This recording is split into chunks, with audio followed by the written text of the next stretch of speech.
Hi friends, I am Prashant. Session 3 में aviation training course module की session 3 में आपका बहुत बहुत स्वागत है। लास्ट सेशन में यानी मेरे लास्ट वीडियो में हमने बात की थी ग्राउंड स्टाफ के दो बाइफर्केशंस की, which is basically divided into commercial staff और सिक्योरिटी स्टाफ। कमर्शियल स्टाफ के बारे में हमने डिटेल में बात की थी हमारे लास्ट वीडियो में, और अब हम बात कर रहे हैं सिक्योरिटी स्टाफ की, जो एक किसी एयरलाइन का होता है। एयरलाइन को सिक्योरिटी स्टाफ की क्या ज़रूरत है? Already airports they have CISF personals deputed at all the airports in India. CISF is central industrial security force, जो भारत सरकार के द्वारा अधिकृत है हर एयरपोर्ट की सुरक्षा के लिए। इससे पहले पुलिस हुआ करती थी, लोकल पुलिस, बट जब रिफॉर्म्स आए, लॉज चेंज हुए, तब CISF has taken over all the airport security things. Now the thing to understand is कि जब CISF ऑलरेडी है वहाँ पे डिप्यूटेड, तो फिर एयरलाइन सिक्योरिटी की क्या आवश्यकता है and what is the significance of airline security. किसी भी एयरपोर्ट के क्या थ्रेट्स होते हैं, वो किसी भी एयरपोर्ट को क्या खतरे होते हैं। कुछ खतरे होते हैं जो जानबूझ के पहुंचाए जाते हैं, थ्रेट बाय डिज़ायर, और थ्रेट गिवन नोइंगली। उसमें आता है किसी भी एयरपोर्ट पे हमला करना, किसी भी एयरपोर्ट पे सबोटाज करना, किसी भी फ्लाइट को हाईजैक करना, या किसी भी तरीके से उस फ्लाइट में जो टेक ऑफ कर चुकी है उसको सबोटाज करके उसको डिस्ट्रॉय करना। तो ये कुछ बेसिक थ्रेट्स होते हैं जो किसी भी एयरलाइन के एयरक्राफ्ट्स को पजेस होते हैं। They always they are ready, prepared and countering all these kind of possible और प्रोबेबल अटैक्स। तो CISF तो ऑलरेडी है। जब एयरलाइन स्टाफ होता है तो एयरलाइन स्टाफ फ्लोर पे भी होता है, जैसे हमने लास्ट में डिस्कस किया लास्ट वीडियो में कि एयरलाइन स्टाफ फ्लोर पे होता है एयरपोर्ट के, वैसे ही एक सिक्योरिटी स्टाफ भी फ्लोर पे होता है। ये सिक्योरिटी स्टाफ क्या करता है? ये करता है ऑब्जर्व। ये सिक्योरिटी स्टाफ लोगों को ऑब्जर्व करता है। Security is basically to observe the people so that they can identify the possible threat and to counter that threat. So that is basically the task of security is. तो एक security staff जो है airline का, वो floor पे है, जो movement कर रहा है, जो पैसेंजर से बातचीत कर रहा है। At the same time is identifying कि कोई संदिग्ध व्यक्ति, कोई ऐसी एक्टिविटीज़ करता हुआ व्यक्ति जो कि नॉर्मल नहीं है, उसको ट्रेस करना, आइडेंटिफाई करना और उस पर एक्शन लेना। इसके बाद जब हम एक्सरे BIS पे जाते हैं, एक्सरे बैगेज इंस्पेक्शन, ये एक्सरे बैगेज इंस्पेक्शन पे जो स्टाफ बैठा हुआ है ये और कोई नहीं है, ये एयरलाइन का एक ट्रेंड स्टाफ है। आजकल GHAs और जो एयरपोर्ट, जो लिमिटेड एयरपोर्ट्स हैं, जैसे बैंगलोर इंटरनेशनल एयरपोर्ट लिमिटेड हो गया, या मुंबई इंटरनेशनल एयरपोर्ट लिमिटेड, या दिल्ली इंटरनेशनल एयरपोर्ट लिमिटेड, इनके जो स्टाफ हैं they are also well trained. These airports themselves they only provide the security for the airlines. So at some airports the security staff is given by airlines, and some airports it is directly given by the airport authorities. Not airport authority, but the service provider of the airport, like BIAL, MIAL, DIAL likewise. So ये जो x ray BIS system पे जो staff बैठा हुआ है, he is very much trained onto identifying the baggage which may contain a possible threat. इसमें कोई gun भी हो सकती है, कोई ऐसी चीज़ें हो सकती हैं जो कि जहाज़ में जब लोड कर दी जाएं तो may turn out and into some dangerous good और डेंजरस आइटम। ये एक्सप्लोजिव्स हो सकते हैं। इन सब चीज़ों को ट्रेस करने, आइडेंटिफाई करने और रोकने की ट्रेनिंग जो है ये एक्सरे BIS स्टाफ को दी जाती है। इनको लाइसेंस इशू होता है। सिक्योरिटी एजेंसीज़ हैं जो राष्ट्र की, जो स्पेसिफिकली एयरपोर्ट से रिलेटेड सिक्योरिटी एजेंसीज़ हैं, ये इनको ट्रेन करती हैं और टेस्ट करती हैं। जब हम बैगेज मेकअप एरिया में जाते हैं, वहाँ भी एक सिक्योरिटी स्टाफ अवेलेबल होता है। ही जनरली इंश्योर्स कि जो भी जो थ्रेट वाले आइटम्स हैं, जो भी मार्क किए गए हैं, वो जो बैगेज आता है बैगेज मेकअप एरिया में, तो वहाँ से वो सिक्योरली उसको एस्कॉर्ट करके जहाज़ तक पहुँचाएँ। फॉर एग्जांपल अगर कोई वेपन, यानी कि कोई सपोज अगर मैं किसी फ्लाइट पर या कोई भी XYZ, सपोज एक शूटर है, एक वर्ल्ड क्लास जयवर्धन सिंह राठौर हैं, ये अगर एक फ़्लाइट पे जा रहे हैं, इनके पास ऑब्वियसली ये शूटर हैं तो उनके पास गन होगी, और may be a Mauser, may be a pistol, may be a sports gun. I am not talking specifically about sports gun, I am talking about a weapon जिसके लिए कि भारत में लाइसेंस लगता है, शस्त्र लाइसेंस। सो अगर ये कोई वेपन लेके कैरी करके जा रहा है तो उसे ये वेपन डिक्लेयर करना पड़ेगा before giving his bag to x-ray BIS।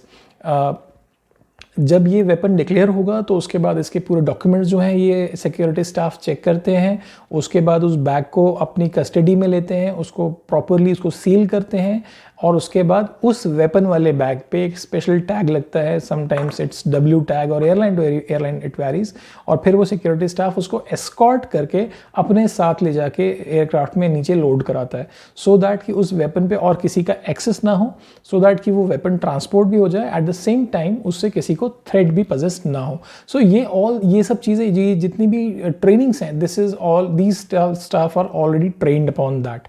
और हमारे आने वाले वीडियोज़ में we will be getting complete training about it, so that when you go into any of the interview for the airline, आपको idea रहे और एयरलाइंस आपको quickly absorb कर लें, because you have already learned all the basics of airport handling and airport customer services. At the same time suppose एक jeweller है, वो bulk में उसने कहीं से ज्वेलरी या गोल्ड मंगाया है। अब ये गोल्ड जब आएगा तो ये बहुत बड़ा एक वैल्यूएबल है, दैट्स अ कंसाइनमेंट। वो आपने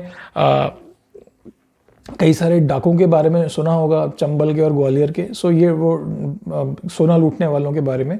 सो ये आजकल जो सोना है वो ट्रेनों से नहीं, वो बाय फ्लाइट जनरली आता है, और जब ये आता है तो इसकी इन्फॉर्मेशन पहले आ जाती है, सिक्योरिटी स्टाफ आ जाता है, उसको कार्गो को बॉक्स को अपनी कस्टडी में लेता है, उसके ऊपर वैल्यूएबल का लेबल लगाता है, और अगेन उसको एस्कॉर्ट करके वो जहाँ रखता है, अब तो some airlines they take the snapshot कि हमने यहाँ पे उसको रखा है, और उसके बाद they pass on that information. So this is how this complete security and escorting of the weapons और the valuables, this happens through the security staff of the airline.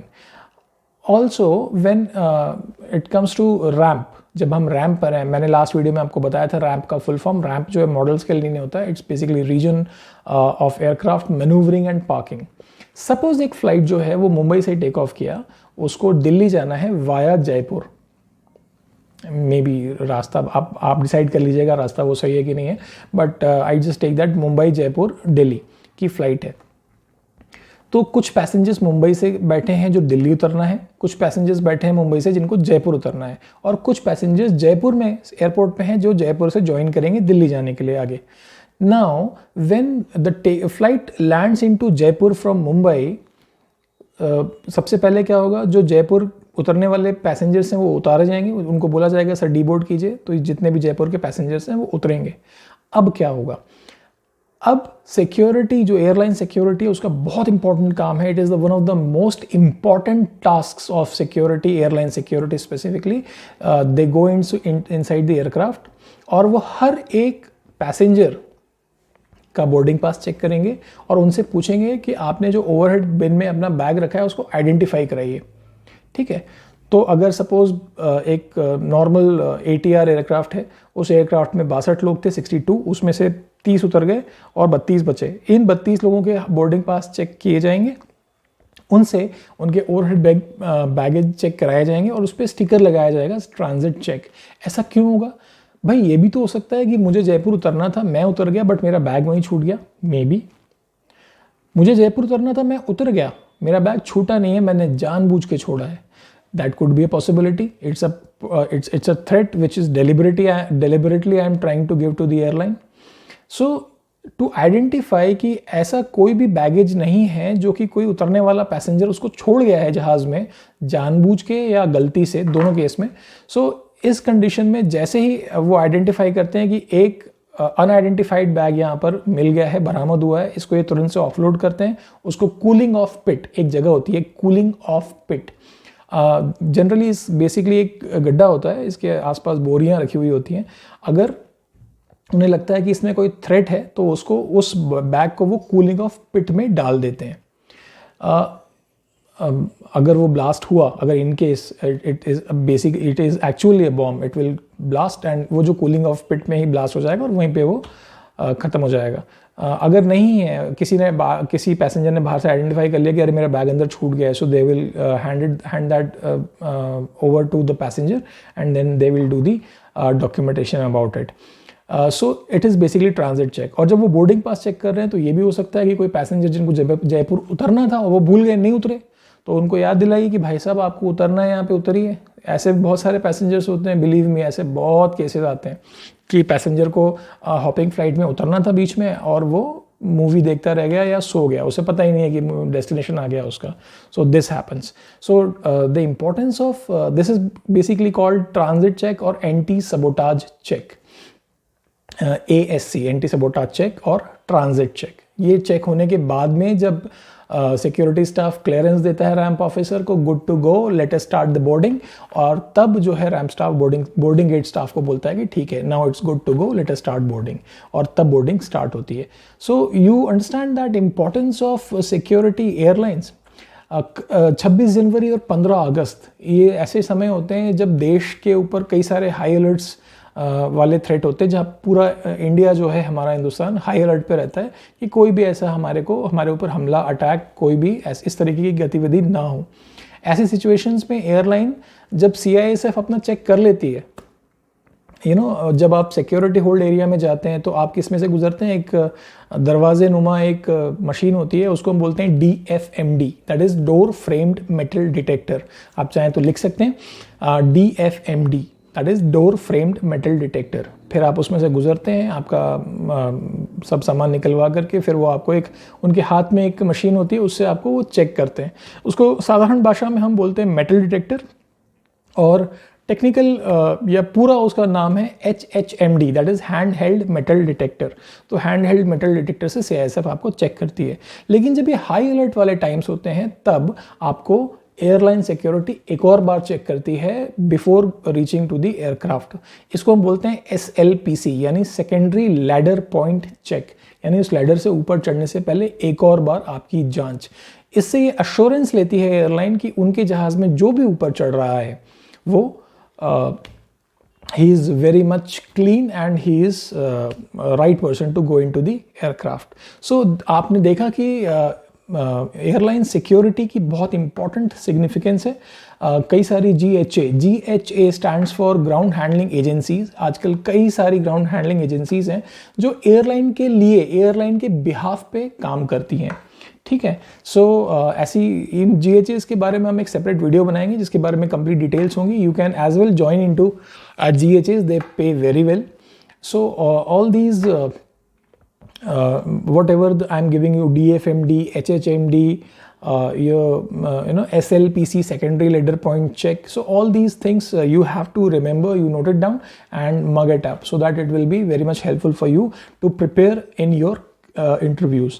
And just before saying goodbye for this episode, let me share one very important information with you that it is expected now that Jet Airways will resume very soon, very shortly, maybe with a new name, but it is quite possible that Jet Airways will be starting its operations soon. तो आप ये मान के चलिए कि कम से कम 100 से 150 aircrafts हैं वो वापस फंक्शनल होंगे, वापस ऑपरेशनल होंगे, और जब ये ऑपरेशनल होंगे इनको रिक्वायरमेंट होगी मैन पावर की, skilled staff की, and you will be already skilled with me here on this channel. So be prepared, be alert, and crack those interviews of airlines. Do like, subscribe and share this video, और इसको आप ज़्यादा से ज़्यादा like करेंगे तो ये होगा कि because of algorithm of YouTube ये उन लोगों तक पहुँचेगा जो प्रिपेयर कर रहे हैं इंटरव्यूज़ के लिए और जो चाहते हैं एयरलाइंस में जॉब करना.